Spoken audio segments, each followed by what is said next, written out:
इनका सवाल है कि जिस तरह से हम बुत परस्ती करते हैं, आप भी मक्के शरीफ में ईंटों की दीवार की बुत परस्ती ही तो करते हैं।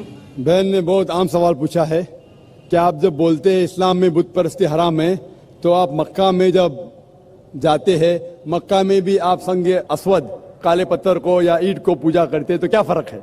सवाल अच्छा है, आम है। इसका जवाब है कि इस्लाम में कोई भी काबा की इबादत नहीं करता, ना संगे अस्वद की करता है। काबा हमारे लिए किबला है, एक दिशा है। हम जब नमाज पढ़ते हैं, हम मानते हैं इन कांग्रीगेशन, जमात में। अगर यहाँ नमाज पढ़ने का है तो कोई कहेगा दक्षिण की तरफ देखो, कोई कहेगा शिमाल की तरफ, कोई कहेगा पूरब, कोई कहेगा पश्चिम, किस तरफ देखे? तो इस्लाम में जमात के लिए हम देखते हैं काबा की तरफ। कुरान की आयत है सूरह बकरा की सूरह नंबर 2 आयत नंबर 144 में कि जहां भी नमाज पढ़ो किबला की तरफ, किबला है काबा। और आप अगर नॉर्थ में रह रहे तो आप साउथ की तरफ देख के नमाज पढ़िए, साउथ में रह रहे तो नॉर्थ की तरफ, ईस्ट में तो वेस्ट में, वेस्ट की तरफ रहते तो ईस्ट में। काबा की तरफ दिशा है सिर्फ। और सबसे पहले मुसलमानों ने वर्ल्ड मैप बनाए थे, अल इद्रूसी इन 1154। उस वक्त जब मुसलमानों ने वर्ल्ड मैप बनाई तो साउथ पोल ऊपर था, नॉर्थ पोल नीचे, काबा बीच में था। उसके बाद वेस्टर्न कार्टोग्राफर्स आए, मगरबी कार्टोग्राफर्स आए, मैप को उल्टा किया, north pole top, south pole down. उसके बाद भी अल्हम्दुलिल्लाह काबा बीच में है। हम जब मक्का जाते हैं उम्रा या हज के दौरान तवाफ करते हैं, सर्कमएम्बुलेशन ऑन द काबा, काबा के गोल घूमते हैं, क्योंकि वो अल्लाह का हुक्म है, हमारे रसूल का हुक्म है। और एक वजह मेरे दिमाग में आती है कि हर दायरे का, हर सर्कल का एक ही सेंटर है। उसके मानी अल्लाह एक है, खुदा एक है। और दूसरे खलीफा का कहना है, हजरत उमर रज़ियल्लाहु अन्हु का, सही बुखारी की हदीस है, जिल्द नंबर 2 किताबुल हज, बाब नंबर 56 56, हदीस नंबर 675 675। इस हदीस में हजरत उमर रज़ियल्लाहु अन्हु कहते हैं कि मैं इस काले पत्थर को चूम रहा हूं क्योंकि मैंने मेरे रसूल को चूमते देखा, वरना ये काला पत्थर ना मुझे कोई नुकसान पहुंचा सकता है ना कोई फायदा। ये कहना कि काला पत्थर ना नुकसान पहुंचा सकता है ना फायदा, ये सबूत है कि हम बुत परस्ती करते ही नहीं। उसके अलावा मोहम्मद सल्लल्लाहु अलैहि वसल्लम के दौर में सहाबा काबा पे चढ़ के आजान देते थे। कोई भी बुत परस्ती करने वाला जिस बुत की वो पूजा करता है उस बुत पे चढ़ेगा? बिल्कुल नहीं। तो ये सबूत है कि कभी भी मुसलमान काबा को पूछते नहीं। Hope that answers the question. मेरे पेरेंट्स हिंदू थे, पर मैं अपने को हिंदू नहीं मानता हूं, मैं अपने को इंसानियत मानता हूं, इंसान मानता हूं। बाई चांस मैं जमा हूं हिंदू जगह घर, और आप जमे हैं इस्लाम के घर, और दूसरे जमे उनके घर, पर सबसे ज्यादा है इंसानियत। और अभी तक मजहब ने, कोई भी मजहब हो, इंसानियत के ऊपर अमल नहीं किया। आपने 12-13 साल से इसमें स्टडी कर रहे हैं, मैंने 30 साल से स्टडी कर रहा हूं, बाल मेरे सफेद हो गए हैं, रोटी के लिए मैं बिजनेस करता हूं। पर जो किताबों के आपने पढ़े हैं, आपने ये जांच की वो किताबें किसने लिखी हैं? हजारों साल बाद लिखी हैं। पहले एक जुबान की बात होती थी, कोई राम राम राम कह के उसके कहावत है मर मर मर कहने लगा, उसको पूछना है। वेदा ऐसी थी, ग्रीक मैथोलॉजी ऐसी थी, इजिप्शियन मैथोलॉजी ऐसी थी, एब्राहम से लेके मोसेस तक, और आपके मोहम्मद साहब किताब, आपका मोहम्मद साहब का जो किताब लिखेगी कुरान 50 साल बाद लिखेगी, तो और नहीं 40-50 कोई भी हो। पर मुझे माफ करना साहब, मैं आपसे एक सवाल ये उठना चाहता हूं, हम सब इंसान है, इंसान को एक करके सब मजहब 21st सेंचुरी में इंसानियत मजहब क्यों नहीं बनाते? जो आप ठहरा, मैंने अभी खत्म नहीं किया जनाब, मैंने हमने खत्म नहीं किया। हाँ, मैं ये कह रहा हूं साहब, आप अपना पर्सनल मजहब है रखिए, अपने घर में रखिए, बस स्टेट में और दूसरों के ऊपर ना लाइए, वार ना करिए, लड़ाई ना करिए। एक माफी चाहता हूं, ऐसी हजारों चीजें मैं दूसरे मजहब में निकाल सकता हूं। मैं आपसे पूछना चाहता हूं, खलीफा 40 साल के अंदर मर गए, मर्डर हुए, असैसिनेट हुए, और अली साहब जो थे वो ग्रैंडसन हमारे पैगंबर के थे। ये चीजों के हवाला दूसरों में भी है, मैं हजारों दे सकता हूं, पर इसका सवाल मैं आपसे कहना चाहता हूं। भाई साहब ने अच्छा सवाल पूछा। लंबा था, तकरीर थी छोटी। भाई साहब ने कहा कि वो हिंदू धर्म में पैदा हुए लेकिन हिंदू नहीं है, इंसान है।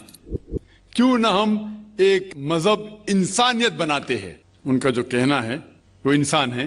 भाई साहब, हर शख्स, हर इंसान जो पैदा होता है वो इंसानी होता है, लेकिन सिर्फ इंसान होना काफी नहीं है। इंसान होना जरूरी है।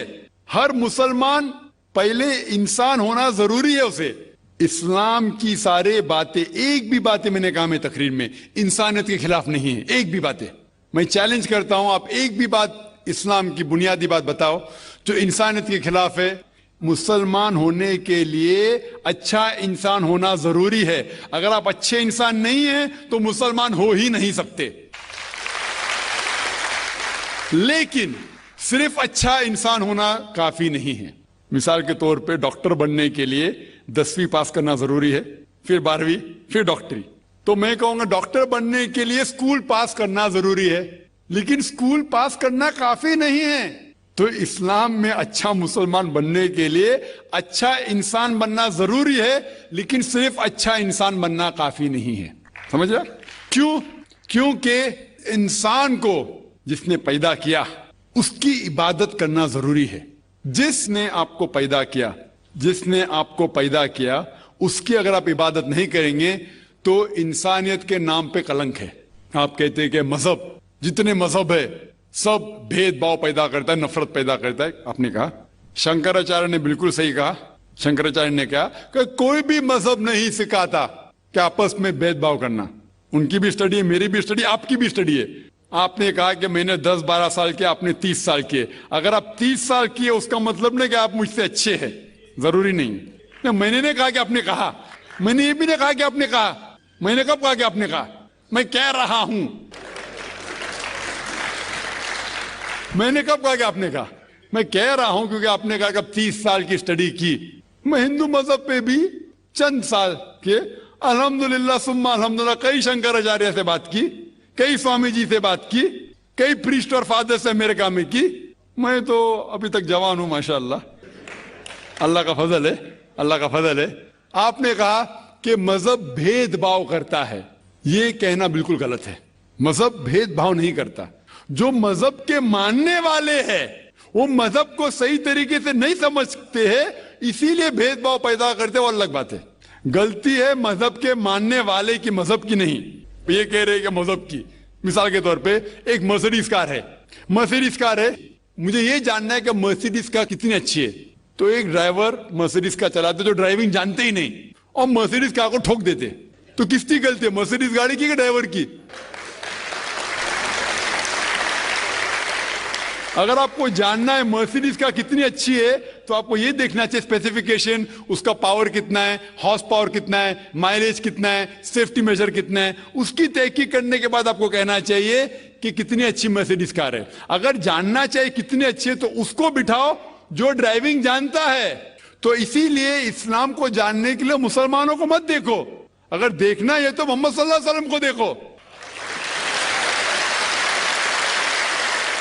आप मुझे मत देखो, मुझे मत देखो, हमारे आज के मुसलमान को मत देखो। देखो जो सबसे अच्छा ड्राइवर है, सबसे अच्छा इस्लाम को समझ चुका है, वो मोहम्मद सल्लल्लाहु अलैहि वसल्लम है। उनको देख के इस्लाम की तहकीक करो, और तहकीक करने के लिए आपको इस्लाम की किताब पे जाना पड़ेगा। और आपने जो कहा आखिर के अंदर कि सारी मजहब किताब बाद में लिखी गई, पहला कहना था, आप काफी हद तक के सही है, आप काफी हद तक के सही है कि आप बिल्कुल सही फरमाते, लेकिन यह कहना कि सारी मजहब की किताब, उसमें गलती है। अक्सर मजहब कितने किताब है, वेद हो, उपनिषद हो, बाइबल हो, ओल्ड टेस्टामेंट हो, न्यू टेस्टामेंट हो। आपने कहा मूसा अलैहिस्सलाम से लेके वहां से था, लेकिन आखिरी में जो आपने गलती की, मोहम्मद सल्लल्लाहु अलैहि वसल्लम, वहां गलती की। आखिर में आके आप अटक गए, आखिर में आके आप फंस गए। आपने शायद इस्लाम का मुताला सही तरीके से नहीं किया होगा। आपने शायद अरुण शुरू की किताब पढ़ी होगी। अगर आप कोई मजहब का मुताला करना चाहते हैं तो जो मजहब को समझ चुका है उसकी किताब पढ़ो। आप अगर अरुण शुरू की किताब पढ़ेंगे और इस्लाम के मुताला करा कहेंगे, ये किधर का सही फैसला है? मैं कहता हूं अरुण शुरू जैसे लोग की पढ़ी होंगी, क्योंकि जब भी कुरान नाजिल हुआ, जब भी कुरान की आयत नाजिल होती थी, मोहम्मद सल्लल्लाहु अलैहि वसल्लम अनपढ़ थे, जब भी कोई आयत नाजिल होती थी वो उसे याद करते थे और अपने साथियों सहाबा से उसकी तिलावत करते थे और सहाबा फौरन उसे लिख लेते थे। तो मोहम्मद सल्लल्लाहु अलैहि वसल्लम की मौजूदगी में हर आयत लिखी जाती थी और वो उससे चेक कर, मिसाल के तौर पे इक़रा बिस्मि रब्बिकल लज़ी खलक आयत नाजिल हुई, उन्होंने याद किया, सहाबा से कहा, सहाबा ने लिखा इक़रा बिस्मि रब्बिकल लज़ी खलक, पढ़ के सुनाओ, पढ़ा, हाँ सही, अगर गलती होती तुम्हारी टोक देते थे। तो मोहम्मद सल्लल्लाहु अलैहि वसल्लम की मौजूदगी में जब भी अल्लाह सुब्हाना व तआला आयत नाजिल करते थे वो याद करते थे और लिखवाते थे और चेक भी करते थे। सारा कुरान मजीद मोहम्मद सल्लल्लाहु अलैहि वसल्लम की मौजूदगी में लिखा गया। तो आप जो कह रहे वो हजरत उस्मान का जिक्र कर रहे, वही तो अफसोस की बात है, आपने सही मुताला किया ही नहीं। हजरत उस्मान ने कई साल बाद, 40-50 साल बाद, जो आप कह रहे 40-50 यहां से आपको आया, उनने क्या कहा कि इस कुरान मजीद का जो नुस्खा है उसको और नुस्खे बनाए जाए और बाकी लोग में फैला दिया जाए, क्योंकि लोग को इख्तिलाफ था रवानगी के अंदर। तो उसको दूर करने के लिए हजरत उस्मान रज़ियल्लाहु अन्हु उनने कहा कि जो नुस्खा मोहम्मद सल्लल्लाहु अलैहि वसल्लम की मौजूदगी में था, उनने अपनी बीवी को दिया था हफ्सा को, और जो हजरत उमर की बेटी थी उनके पास महफूज था, उनने लिया और सहाबा 5-6 सहाबा जो ज़ैद बिन थाबित रज़ियल्लाहु अन्हु उनकी सदारत में उसकी नकल की और ये नकल हुए नुस्खे को दुनिया के अलग अलग जगह पे फैलाइए। और एक नुस्खा अब भी मौजूद है कोप्टा की म्यूजियम में, कोप्टा की म्यूजियम इस्तांबुल में। तो आप जो जिक्र कर रहे वो उतारे हुए कुरान शरीफ का जिक्र कर रहे, जो हकीकत में कुरान शरीफ है वो मोहम्मद सल्लल्लाहु अलैहि वसल्लम की मौजूदगी में लिखा गया था, उनने खुद उसको चेक की का सही था, और जब भी आयत नाजिल होती थी अपनी सही जगह पे उसे लिखवा लेते थे मोहम्मद सल्लल्लाहु अलैहि वसल्लम। तो ये कहना बाकी मजहब की किताब में अक्सर अब सही है। मिसाल के तौर के ऊपर बाइबल 70 ईयर्स बाद लिखा गया है, वेद वो सैकड़ों साल बाद लिखा गया है। कितनी पुरानी वेद है, कभी वेद आया दुनिया में ये किसी को पता ही नहीं। वो आपके हिसाब से, स्वामी दयानंद सरस्वती के हिसाब से 1310 मिलियन ईयर्स ओल्ड, 1310। आप थोड़ी ठेकेदार है मजहब के, आप ठेकेदार है मजहब के क्या? नहीं ठेकेदार है ना? हाँ, इसलिए भाई साहब ना, बिल्कुल सही भाई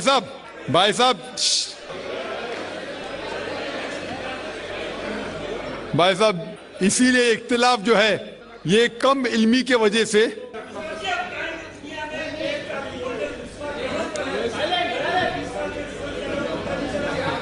वेद का संजीदगी से जिसको, वेद का क्या नहीं,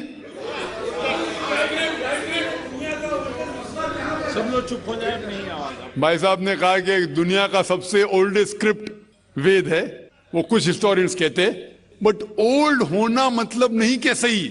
जो कुछ ओल्ड है वो सबसे बेहतर होना जरूरी नहीं। मिसाल के तौर पे मेरे पास पुरानी गाड़ी है 50 साल पुरानी, उसका मतलब नहीं कि नई गाड़ी से अच्छी है। ये भी हो सकता है कि पुरानी गाड़ी नई गाड़ी से अच्छी हो सकती है। मेरे पास मर्सिडीज कार है 5 साल पुरानी, जो नई मारुति से अच्छी होंगी। तो ये कहना कि कोई किताब या कोई मजहब पुराना इसलिए बेहतर है, बिल्कुल गलत है। जो आदमी को अक्ल है वो कभी भी ऐसा नहीं कहेगा कि पुरानी चीज बेहतर, नई चीज बेहतर। वो चीज बेहतर है जो हक के ऊपर है, जो चीज हक के ऊपर है वो चीज बेहतर है। तो भाई साहब, आपकी जो तहकीक है मजहबी किताबों पे जरा कमजोर और गलत है। आपको फिर से और 30 साल लगाने पड़ेगा इंशाअल्लाह। मेरा सवाल एक है, ये अपना हिंदुस्तान में जो है, पहले हिंदुज्म आया, बाद में बुद्धिज्म आया, बाद में जैनिज्म आया और लास्ट में जाके सिखिज्म आया। ये सब में कभी भी ऐसा झगड़ा लफड़ा बिपड़ा कुछ भी नहीं हुआ। इधर से जितना भी आया, जैसे जूइश है, बाद में क्रिश्चियंस है, बाद में इस्लाम है, ये तीनों में 1400 साल होने के बाद भी अभी तक क्यों लड़ाई झगड़े हैं? पहला सवाल ये है। दूसरा सवाल, आप जो टेररिस्ट का को जो भी कुछ डिफिनेशन दिए वो तो ठीक है, जान दे दो, मगर टेररिस्ट लोग इस्लाम को बदनाम करते। कुछ भी हो, आप उसके अगेंस्ट ये जो काम कर रहे हैं ये बहुत अच्छा है। दूसरी बात, ये अभी जो इराक में वो अच्छा काम नहीं किए। कोई भी हो, मुसलमान हो, हिंदू हो, रिलीजियस प्लेसेस को ऐसा नहीं करना चाहिए। जरा बराबर से सवाल। भाई साहब ने 2 सवाल पूछा है। पहला सवाल पूछा है कि हिंदुस्तान में पहले हिंदू धर्म आया, हिंदुइज्म आया, फिर बुद्धिज्म आया, फिर जैनिज्म आया, फिर सिखिज्म आया। लफड़ा झगड़ा नहीं हुआ, लेकिन ये जुडाइज्म, क्रिश्चियनिटी, इस्लाम में हमेशा झगड़ा है। क्यों? आप शायद अपने मजहब के बारे में नहीं जानते। आपने महाभारत पढ़ी? महाभारत पढ़ी आपने? पूरी महाभारत में झगड़ा ही झगड़ा है।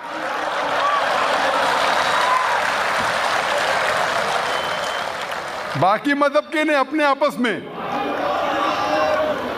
अगर आप पढ़ते महाभारत, जो एक स्मृति है जो मैं पढ़ चुका हूं, उसके अंदर कजिन्स, रिश्तेदारों के बीच पांडव 5 और कौरव 100 झगड़ा होता है। महाभारत में झगड़े के बारे में जितने वर्सेस है, कुरान मजीद से कई गुना ज्यादा। अगर गिनेंगे हम, कुरान मजीद गिनेंगे कितने वर्सेस है, महाभारत में कई ज्यादा है। और जब आप भगवत गीता पढ़ते हैं, भगवत गीता महाभारत का एक हिस्सा है। 18 चैप्टर्स है। भीष्म पर्व के चैप्टर नंबर 25 to 42 को कहते हैं भगवत गीता। और भगवत गीता सबसे ज्यादा पढ़ी जाने वाली किताब है हिंदू मजहब में। और यहाँ ये भगवत गीता श्री कृष्ण राय दे रहे, सलाह दे रहे, सजेशन दे रहे, एडवाइस दे रहे अर्जुन को। जब आप पढ़ते Bhagavad Gita chapter number 1 verse number 45-46, Arjun जंग के मैदान में अपने हथियार को जमीन पे रखता है और कहता है श्री कृष्ण से, मैं जंग के मैदान में निहत्था मरना पसंद करूंगा बनिस्बत अपने रिश्तेदारों से लड़ूं। ये कहता है, आपने पढ़ी होंगी। उसके फौरन बाद चैप्टर नंबर 2 वर्स नंबर 2 और 3 में श्री कृष्ण कहते हैं अर्जुन से, अर्जुन तुम इतने बुज़दिल कब से बन गए? तुम नपुंसक कब से बन गए? How have these impurities come in your heart? How have you become important? वो कहते हैं कि क्षत्रिय का धर्म है लड़ना। फिर वर्स नंबर 31, 32, 33 में कहते हैं, वो क्षत्रिय खुशनसीब है जिसे लड़ने का मौका मिलता है। अगर आप लड़ेंगे तो आप स्वर्ग में जाएंगे, लड़ेंगे नहीं तो स्वर्ग में नहीं जाएंगे। कौन कहता है? श्री कृष्ण एडवाइस देते हैं अर्जुन को। अगर मैं कहूँगा कि आपके श्री कृष्ण कहते हैं कि रिश्तेदारों का कत्ल करो, ये शैतानी हरकत है। अगर मैं कहूँगा कि आपके हिंदू मजहब की किताब में सिखाया जाता है कि रिश्तेदारों का कत्ल करो, ये शैतानी हरकत है, वो हिंदू मुझसे कहता है लेकिन ये जंग है हक और बातिल के दरमियान। मैं बोला कुरान मजीद में भी वही लिखा है, हक और बातिल के दरमियान। मैं जानता हूं हिंदू मजहब में ये नहीं लिखा है कि रिश्तेदार कत्ल करो, लेकिन हक के लिए लड़ना भी पड़े, नो प्रॉब्लम। चाहे वो आपके रिश्तेदार हो, चाहे वो आपके वालिदैन हो, नो प्रॉब्लम। तो ये श्री कृष्ण कहते अर्जुन से। और जो क्रिटिक्स ऑफ इस्लाम उछालते मोहम्मद सल्लल्लाहु अलैहि वसल्लम की हदीस को, सही बुखारी की जिल्द नंबर 4 हदीस नंबर 46 किताब जिहाद में अल्लाह के रसूल कहते कि जो भी मुजाहिद जिहाद के लिए जाता है, अगर उसका कत्ल होता है तो वो जन्नत पे जाता है, अगर वो जिंदा वापस लौटता है तो उसे इस दुनिया का माल मिलता है। अक्सर क्रिटिक्स इंक्लूडिंग अरुण शूरी इस हदीस को उछालकर कहते कैसा मजहब है, लड़ने को कहता है, मर जाते लड़ाई में तो जन्नत मिलती है, वरना इस दुनिया की दौलत। अगर आप भगवत गीता पढ़ेंगे चैप्टर नंबर 2 वर्स नंबर 37, उसमें श्री कृष्ण कहते हैं अर्जुन से, अर्जुन उठो और लड़ो। अगर आप मर जाएंगे, कत्ल हो जाएगा, आप जाएंगे स्वर्ग में। अगर जिंदा वापस लौटेंगे तो दुनिया की दौलत मिलेंगी। हू बहू जो सही बुखारी में मोहम्मद सल्लल्लाहु अलैहि वसल्लम ने कहा, वही कहते श्री कृष्ण अर्जुन से। मुझे लगता है कि अरुण शूरी ने भगवत गीता पढ़ी नहीं। अगर पढ़ी होती तो इस्लाम के खिलाफ नहीं लिखते। तो आपको सही जानने के लिए दोनों किताबों का मुताला करना पड़ेगा। आप कह रहे हिंदुइज्म आया, बुद्धिज्म आया, अशोका क्या किया? लाखों लोगों को मारा। आप बोलते कत्ल हुआ ही नहीं, आप शायद भूल गए, आपने हिंदुस्तान की तारीख पढ़ी ही नहीं। तो हिंदुस्तान की तारीख आप पढ़ेंगे, यहाँ भी कई लाखों लोगों का कत्ल हुआ है। ना ही सिर्फ महाभारत के अंदर लिखा है, आप देखेंगे अशोका फिर वो दुनिया को त्याग करता है और फिर वो संत साधु बन जाता है, लेकिन पहले तो कत्ल किया कि नहीं? तो आप देखेंगे हिस्ट्री में यहाँ भी कत्ल हुआ, जुडाइज्म में भी है, क्रिश्चियनिटी में भी है, इस्लाम में भी है। जहाँ भी आप देखते कुछ जगह जो झगड़ा हुआ, लड़ाई हुई, वो हक और बातिल के दरमियान, सही है। और कई जगह आप देखेंगे मासूम लोगों का कत्ल किया गया। आप जानते हैं in the history of the world, in the name of religion, मजहब के नाम पे जो सबसे ज्यादा कत्ल किए वो क्रूसेडर्स ने, ईसाईयत के नाम पे लाखों लोगों को कत्ल किया, ईसाईयत के नाम पे। अगर आप देखेंगे एक शख्स जिसने सबसे ज्यादा कत्ल किया दुनिया में, कौन है? सबसे ज्यादा कत्ल किसने किया दुनिया में? हिटलर जूस का कत्ल किया, 6 मिलियन, कितने 60 लाख लोगों का कत्ल किया। मैं ये नहीं कह सकता हूं कि ईसाईयत गलत है। अगर हिटलर ने 60 लाख यहूदी का कत्ल किया, मैं ये नहीं कह सकता हूं कि ईसाईयत और बाइबल ये सिखलाती है। मैं बाइबल पढ़ा हूं, क्योंकि हिटलर ने 60 लाख यहूद का कत्ल किया, हम ईसाईयत को दोष नहीं दे सकते। लेकिन मैं जानता हूं कि ईसाईयत के नाम पे जो होली वॉर कहा जाता है, क्रूसेडर्स ने हजारों लोग को अपने सिर्फ मजहब को कन्वर्ट करने के लिए लाखों लोग का कत्ल किया। तो आप देखेंगे कई तारीख है, हिंदुस्तान में है, हिंदुस्तान के बाहर भी है, हिंदुइज्म में भी है, बुद्धिज़्म में भी है, आप देखेंगे क्रिश्चियनिटी में भी है, इस्लाम में भी है। लेकिन जब टकराव होता है हक और बातिल का, तो हक के लिए बातिल के खिलाफ हमें लड़ना ज़रूरी है। तो ये आपकी गलतफहमी है। आपका दूसरा सवाल, क्या कुछ टेररिस्ट लोग ने इस्लाम को बदनाम किया है? और आपने कहा कि हम अच्छा काम कर रहे हैं, हक को फैला रहे, अमन को फैला रहे। आप कहते हैं, कुछ हद तक सही कहते, जैसे मैंने कहा कि जो मीडिया जिसे टेररिस्ट कहती है, वो टेररिस्ट कौन से टेररिस्ट है वो हमें जानना ज़रूरी है। कौन से टाइप के टेररिस्ट है? कि वो जो लोग जो गलत काम कर रहे हैं उनके दिल में दहशत पैदा करे तो सही किस्म के टेररिस्ट है। जैसे भगत सिंह टेररिस्ट था लेकिन अच्छा था, उस तरीके से अगर कोई मुसलमान गलत लोगों के साथ लड़ रहे हैं हक के लिए तो सही है। लेकिन मैं ये भी जानता हूं कि there are black sheep in a community. कुछ मुसलमान सिर्फ नाम के लिए, और अक्सर लोग समझते, ना ही गैर मुसलमान भी समझते हैं, वो जिहाद क्या समझते हैं? अगर कोई भी मुस्लिम किसी वजह से लड़ रहा है, चाहे वो ज़ाती फ़ायदे के लिए हो, चाहे वो नाम के लिए हो, चाहे पैसा के लिए हो, चाहे ज़मीन के लिए, उसे कहते हैं जिहाद। ये गलत फहमी है। जिहाद की मानी ये नहीं कि कोई भी मुसलमान कोई भी जो जंग करता है, चाहे ज़ाती फ़ायदे के लिए हो, चाहे नाम के लिए हो, पैसे के लिए हो, ज़मीन के लिए हो, उसे जिहाद नहीं कहते। जिहाद आता है लफ्ज़ जहादा से, means to strive, to struggle.